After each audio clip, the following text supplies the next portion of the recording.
Hello everyone, welcome all of you to our academy Mathrific. मैं हूं Akhilesh Kumar Sharma. Last video में मैंने आपको सेट्स के बारे में बताए थे, सारे कॉन्सेप्ट लिए थे हमने, एवरीथिंग अबाउट सेट्स।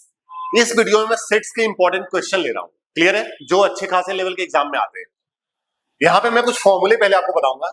सबसे पहली बात, एक फॉर्मूला आपको याद रखना है, number of element in A union B. इसका फॉर्मूला होता है number of element in A plus number of element in B minus number of element in A intersection B. ये एक फॉर्मूला होता है बेटा, ठीक है, क्लियर है। नेक्स्ट, जैसे number of element in A union B union C, A union B union C का फॉर्मूला जो होता है that is number of element in A plus number of element in B plus number of element in C, clear है, minus number of element in A intersection B minus number of element in B intersection C minus number of element in C intersection A plus number of element A intersection B intersection C. So ये हमारे दो फॉर्मूले हैं जो काफी बेहतरीन फॉर्मूले हैं और ये आपको याद रखना चाहिए, ठीक है, क्लियर है। सो बहुत बड़ा बड़ा सवाल यहाँ दिखेगा आपको, बट होगा वो मिली सेकेंड का, ठीक है। तरीका देखिएगा। सवाल आता हूं मैं पहले क्वेश्चन पे। जैसे एक सवाल मुझे दिख रहा है, ठीक है, ये क्वेश्चन आपके काफी कॉन्सेप्ट को क्लियर करेगा। क्वेश्चन है कि in a survey of 25 students it was found that 15 students had taken maths, 12 had taken physics, 11 had taken chemistry, 5 had taken maths and chem, 9 had taken maths and physics, 4 had taken physics and chem, and 3 had taken all the three subjects. Find the number of students that had taken these questions. These are the questions. तो इतना बड़ा सवाल है। देखना बेटा, सवाल को हम कैसे करेंगे। पहली बात, मैं कर रहा हूं इसको वेन डायग्राम से। मैं बना रहा हूं यहाँ पे वेन डायग्राम, जो कि आपको सिखाया मैंने लास्ट वीडियो में। ये हमारे यूनिवर्सल सेट हो गया और यहाँ पे तीन सब्जेक्ट्स है हमारे पास, फिजिक्स, केमिस्ट्री एंड मैथ्स। तो मैं तीन सर्कल बनाता हूं। This is our physics, this is chemistry and this is maths, ठीक है। मैंने तीन सर्कल बना दिया तीन सब्जेक्ट के लिए, ठीक है। मैं वेन डायग्राम को फिल करूंगा। बेटा जब आप वेन डायग्राम को भरोगे ना, तो सबसे पहले तीनों में कॉमन सेक्शन भरोगे आप। तीनों में कॉमन क्या है बेटा? 3 had taken all the 3 subjects। तीनों में कॉमन मतलब इसमें तीन, यहाँ पे तीन बंदे आएंगे, क्लियर है। आगे बात करते हैं, जब तीनों का भर दीजिएगा फिर आप दो दो का भरेंगे, दो दो वाले में कॉमन। जैसे 4 had taken physics and came, physics and came में 4 है। फिजिक्स एंड केम का रीजन कौन सा है बेटा? ये वाला रीजन है। इस रीजन में 4 है, 3 आ चुके हैं तो यहाँ पे 1 आएगा, ठीक है। 9 है हमारे फिजिक्स एंड मैथ्स में, फिजिक्स एंड मैथ्स में 9 है, तो फिजिक्स एंड मैथ्स में 9 है, तो इस पूरे में 9 आएगा। 3 आ चुका है तो यहाँ पे 6 आएगा, क्लियर है। उसके बाद 5 had taken physics, maths and came, maths and came में 5 है, मैथ्स एंड केम में 5 है, तो इस पूरे में 5 होगा। 3 तो आ चुका है तो यहाँ पे 2 आएगा। तो वेन डायग्राम भरने का रूल है, सबसे पहले तीनों में कॉमन भरोगे आप, फिर आप दो दो में कॉमन भरोगे, ठीक है, क्लियर है। अब आता है सिंगल डेटा पे। कहा जा रहा है 11 हैड टेकन केमिस्ट्री, 11 लोगों ने केमिस्ट्री लिया है। केमिस्ट्री लिया है 11 लोगों ने, मतलब इस पूरे केमिस्ट्री वाले सर्कल में 11 बंदे होंगे। 3 2 5 1 6 हो गया, यहाँ पे 5 आएगा, क्लियर है, यहाँ पे 5 आएगा। अब उसके बाद 12 हैड टेकन फिजिक्स, फिजिक्स में 12 है बेटा, 6 3 9 1 10 आ गया, यहाँ पे 2 आएगा। 15 हैड टेकन मैथ्स, मैथ्स में 15 आएंगे, 6 3 9 तो 11 आ गया, यहाँ पे 4 हो गया। सो हमने सारा डेटा फिल कर दिया। इस डेटा को बहुत ही बारीकी से भरना है। जैसे ही डेटा फिल किया बेटा, सारा आंसर आ गया। क्वेश्चन क्या बोल रहा है? ओनली केम, ओनली केमिस्ट्री में कितने लोग हैं बेटा? Only chemistry that is 5। क्या हो गया? 5। बोल रहा है ओनली मैथ्स, ओनली मैथ्स में कितना है बेटा? 4। बोल रहा है ओनली फिजिक्स, ओनली फिजिक्स में कितना है बेटा? 2, ठीक है। अब बोल रहा है physics and came but not maths. ऐसे कितने लोग हैं जिन्होंने सिर्फ फिजिक्स एंड केमिस्ट्री लिया लेकिन मैथ्स नहीं लिया? तो physics and chemistry and maths नहीं, क्लियर है। तो फिजिक्स एंड केमिस्ट्री का कॉमन ही हो गया। इसमें 3 जो आ रहे हैं वो मैथ्स वाले भी है, तो physics and chemistry only, that is answer is 1, ठीक है। अब बोल रहा है maths and physics only, chemistry नहीं। मैथ्स एंड फिजिक्स में ये पूरा है बेटा, केमिस्ट्री नहीं, तो 6 हो जाएगा आंसर। क्या होगा? 6। ओनली वन ऑफ सब्जेक्ट, सिर्फ एक पढ़ने वाले, 2 + 5 + 4, 2 + 5 + 4, क्लियर है। तो इस तरीके से आपको आंसर निकालना है, ठीक है। अब बोल रहा है none of the subject, at least one of subject. At least one का मतलब क्या होगा? कम से कम एक, तो या तो 1 या 2 या तीनों, मतलब सारे नंबर्स को ऐड कर दो, एटलीस्ट 1 का आंसर आ जाएगा, ठीक है। नन ऑफ द सब्जेक्ट का मतलब नन में कितने बेटा? तो टोटल 25 बच्चों का सर्वे हुआ है, 25 हुआ है। 25 में से इन सबको माइनस कर दो, सबको जोड़कर कितना आ रहा है? 5 2 7 1 8, 6 14 3 17 2 19 4 23, इस पूरे में 23 बंदे आ रहे हैं, सर्वे हुआ 25 का, तो बाहर कितने होंगे? 2 होंगे। मतलब कोई भी नहीं पढ़ने वाला का आंसर क्या होगा? 2। तो इस तरीके से आपने हर एक क्वेश्चन का आंसर निकाल लिया है। ठीक है, क्लियर है? ऐसे और सवाल पे आते हैं। सवाल देखिएगा, जैसे क्वेश्चन है, out of 280 students in A class 12 of school 135 play hockey. 135 hockey खेलते हैं बेटा, 110 बंदे फुटबॉल खेलते हैं, 80 बंदे वॉलीबॉल खेलते हैं। ठीक है, मतलब 3 चीजों की बात हो रही है, हॉकी, फुटबॉल एंड वॉलीबॉल। मैं बनाता हूं वेन डायग्राम।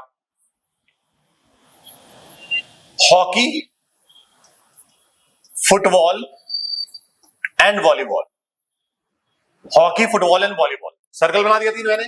अब देखिए तीनों में कॉमन का कुछ है क्या? कहा जा रहा है कि 135 हॉकी खेलता है, 110 फुटबॉल खेलता है, 80 volleyball. 35 of this play hockey and football, 30 play volleyball and hockey. Clear है? 30 बंदे वॉलीबॉल हॉकी खेलते हैं, 20 प्ले फुटबॉल एंड वॉलीबॉल।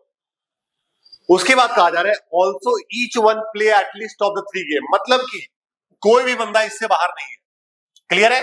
हर बंदा या तो हॉकी या फुटबॉल या तीनों में से कोई ना कोई जरूर खेलता है, मतलब कि इसका मतलब बाहर कोई भी नहीं है। इसका मतलब है जो टोटल बंदे वो कहां पे? यूनियन में लूंगा मैं क्या बोलूंगा इसको? 280 जो है हमारा, ये hockey union football union volleyball, ये आपका 280 है। क्यों यूनियन में लिया मैंने? क्योंकि इसके बाहर एक भी बंदा नहीं है, इसके बाहर एक भी बच्चा नहीं है। ठीक है, सो ये हमारा 280 हो गया। अब देखिएगा बेटा, मैं डेटा को फिल करता हूं, मुझे तीनों में कॉमन दिया ही नहीं है, तो मैंने इसको एक्स मान लिया। क्या मान लिया मैंने? तीनों में कॉमन नहीं है तो इसको मैंने एक्स मान लिया। ठीक है, अब देखिए 20 बच्चे जो है वो फुटबॉल और वॉलीबॉल खेलते हैं। फुटबॉल और वॉलीबॉल मतलब इस पूरे में 20 है, एक्स आ चुका है, तो यहां पे क्या आएगा? 20 माइनस एक्स। ठीक है, 20 माइनस एक्स। ठीक है, आगे 30 बंदे जो है वो वॉलीबॉल और हॉकी खेलते हैं, वॉलीबॉल एंड हॉकी, मतलब इस पूरे में 30 है, एक्स आ चुका है, तो यहां पे क्या आएगा? 30 माइनस एक्स। ठीक है, उसके बाद 35 बंदे जो है वो हॉकी एंड फुटबॉल खेलते हैं, हॉकी एंड फुटबॉल। क्लियर है? समझे कि नहीं? तो हमें निकालना है how many students play all the 3 games. आप डायरेक्टली ये फॉर्मूला भी यूज कर सकते हो बेटा, बिना उसके भी निकाल सकते हो आप डायरेक्टली ये फॉर्मूला भी यूज कर सकते हैं। आप H union F union B का number of element in H plus number of element in F plus number of element in V minus number of element in H intersection F, ठीक है, minus number of element in F intersection B minus number of element in H intersection B plus number of element in H intersection F intersection B। अब देखिए आपके पास ये सारी values पता है, तो ये आपका आंसर आ जाएगा। और ये आपको दिया हुआ है 280। कितना दिया हुआ है? सारी वैल्यूज आप डाल दो। ये पता है, हॉकी पता है, फुटबॉल पता है, वॉलीबॉल, दोनों में कॉमन सब कुछ दिया हुआ है। आपका आंसर जो नहीं बचा हुआ आ जाएगा। तो आप इसको ऐसे भी कर सकते हैं, डायरेक्ट आप फॉर्मूला यूज कर लीजिए, you will get the answer. ठीक है, आपको ऐसे करने की कोई आवश्यकता नहीं है, इसमें इस क्वेश्चन में ज्यादा परेशानी है। ठीक है, सो सीधा put all the values, will get the answer. Next question पे आप आते हैं हम। तो इन सारे सवाल को करना, थोड़ा सा आपके अंदर कॉन्फिडेंस आएगा। क्वेश्चन कहता है कि school awarded 58 medals for honesty, मतलब कि ऑनेस्टी के लिए कितने मेडल दिया गया बेटा? ऑनेस्टी के लिए आपको दिया गया है 58 मेडल, 20 फॉर पंक्चुअलिटी। क्लियर है? पंक्चुअलिटी के लिए 20 दिया गया बेटा, 25 फॉर ओबीडियंस, ओबीडियंस के लिए 25 दिया हुआ है। उसके बाद these medals were backed by total of 78, total 78 लोगों को मेडल मिला है। टोटल का मतलब यूनियन हो गया है, H यूनियन P यूनियन हो, ये आपका 78 हो गया। क्लियर है? Only 5 got medals in all the 3। All the 3 का मतलब तीनों का intersection, H intersection P intersection हो, तीनों में 5 लोग हैं। आपको बताना है how many people receive medals in exactly 2 of the 3। चलिए मैं थोड़ा सा आपको फिगर से दिखाता हूं। ये हमारा वेन डायग्राम हो गया, this is your honesty, this is your punctuality, और ये आपका ओबीडियंस हो गया। ठीक है, क्लियर है? फिलअप जब करेंगे तो तीनों में कॉमन 5 है, तीनों में कॉमन 5 है। ठीक है, क्लियर है? अब देखते हैं आगे। इसको मैंने A कह दिया, इसको B कह दिया, इसको C। तो बेटा आपको बताना है कि एग्जैक्टली 2 में कितने लोग हैं, मतलब आपको A plus B plus C की वैल्यू निकालनी है। क्या निकालनी है आपको? A plus B plus C की वैल्यू क्या होगी, ये निकालना है। तो चलिए मैं फॉर्मूला यूज करता हूं यहां पे, number of element in H union P union O का। इसका फॉर्मूला क्या हो जाएगा? Number of element in H plus number of element in P plus number of element in O minus number of element in H intersection P minus number of element in P intersection O minus number of element in H intersection O। Plus number of element in H intersection P intersection हो। ये हमने formula use कर दिया जो हमने लिखवाया था आपको। अब देखिए इसमें दिया हुआ है 78 लोग, एच के अंदर क्या है बेटा हमारा, एच के अंदर 58 लोग हैं, पी के अंदर 25 लोग हैं, ओ के अंदर 25 लोग हैं। अब देखना H intersection P, H intersection P में कितने लोग हैं बेटा, a+5, कितने हैं, a+5 है ना। उसके बाद पी इंटरसेक्शन ओ, पी इंटरसेक्शन ओ में कितने बेटा, c+5 है ना। उसके बाद एच इंटरसेक्शन ओ में कितना है बेटा, b+5, b+5, और तीनों में कितने बेटा, 5। सारी वैल्यूज आप डाल दो एंड आपको a+b+c की वैल्यू यहां से आ जाएगी। ठीक है, क्लियर है, you will get the value of a+b+c। So this was a very very important question, clear है। सो आते हैं हम नेक्स्ट सवाल पे। नेक्स्ट क्वेश्चन बोलता है हमारा, in a survey of 100 students, number of students studying the various languages were found to be, English only में 18 लोग हैं, इंग्लिश बट नॉट हिंदी 23 है, इंग्लिश एंड जर्मन 8 है, इंग्लिश 26 है, जर्मन 48 है, जर्मन एंड हिंदी 8 है, नो लैंग्वेज 24 है। तो बेटा मैं इसको करता हूं वेन डायग्राम से। पहली बात तो ये समझो कि 3 लैंग्वेज हमारे पास, तो ये हमारा इंग्लिश हो गया, क्लियर है, ये हमारा हिंदी हो गया, और ये हमारा हो गया जर्मन, ये हमारा हो गया जर्मन, क्लियर है। आप देखिएगा नो लैंग्वेज में 24 है, मतलब कि इससे बाहर 24 लोग हैं, इससे बाहर 24 है, इसका मतलब यूनियन में कितने लोग हैं बेटा, इस पूरे में कितने लोग हैं, दैट इज 100 - 24। तो यहां से मेरे पास एक आंसर आ चुका है कि English union Hindi union German, ये तो हमारा 76 आ गया है। ठीक है, 76, 100 - 24, राइट। अब मैं बढ़ता हूं डेटा को, इंग्लिश ओनली में 18 है, इंग्लिश ओनली का मतलब ये हो गया 18। अब कहा जा रहा है English but not Hindi, English हो लेकिन हिंदी ना हो, मतलब कि ये पूरा रीजन, इस पूरे रीजन, इन दोनों को मिला करके, इन दोनों को मिला के 23 है, तो यहाँ पे 5 आ गया बेटा, कितना आ गया, 5। इंग्लिश एंड जर्मन में 8 है, इंग्लिश एंड जर्मन में 8 है, इंग्लिश एंड जर्मन का कॉमन ये, तो ये पूरा हो गया, इसमें 8 है, 5 आ चुका है, तो यहाँ पे 3 आ गया। उसके बाद नेक्स्ट आ जा रहा है इंग्लिश में 26 है, इंग्लिश में 26 है बेटा, इस पूरे में 26 है, 18 3 21 और 5 26 हो गया, तो यहाँ पे 0 आएगा, यहाँ पे कोई भी एलिमेंट नहीं है। उसके बाद कहा जा रहा है कि जर्मन एंड हिंदी में 8 है, जर्मन एंड हिंदी में 8 है, जर्मन एंड हिंदी में 8 है बेटा, तो इसमें 8 होगा, 3 आ चुका है, यहाँ पे 5 आएगा। उसके बाद जर्मन में 48 है, जर्मन आपका ये पूरा हो गया, इस पूरे में 48 है, तो 5 3 8, 5 13, 13 तो आ चुका है, 48 में से 13 माइनस कर दिया, तो यहाँ पे 35 हो गया, क्लियर है, यहाँ पे क्या हो गया हमारा 35। अब कहा जा रहा है कि ये बच गया, ये कैसे आ जाएगा बेटा, ये कैसे आएगा, सबको मिलाकर के 76 है, इन सबको मिला के 76 है, तो 76 से सबको जोड़ के माइनस कर दो, कितना हो गया, 35 5 40, 45 48 58 और 66 हो गया, 66, तो यहाँ पे 10 लोग होंगे, कितने होंगे, 10। सिंपल सी बात है। हिंदी में कितने लोग हैं, आंसर आ गया 10। इंग्लिश एंड हिंदी में कितने बेटा, इंग्लिश एंड हिंदी में कितने, 0 + 3, 0 + 3 दैट इज 3, क्लियर है।